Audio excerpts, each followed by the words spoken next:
Kebakaran hebat dilaporkan terjadi di Mall Nipah Makassar, Sulawesi Selatan pada Minggu malam 9 Agustus 2026.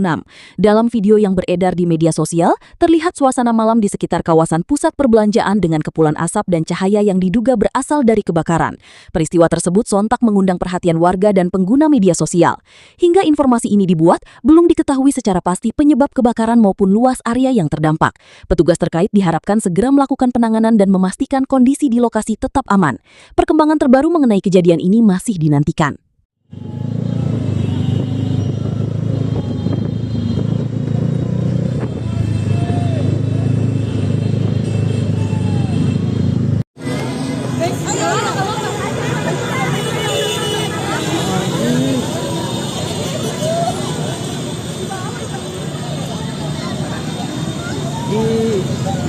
Iya, pindah masuk. Sa Mia, siya nang tadi di sana. Iya.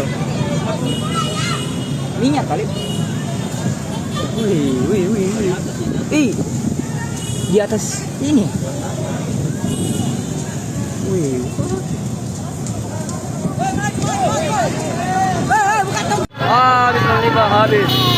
Habis, saudara, habis.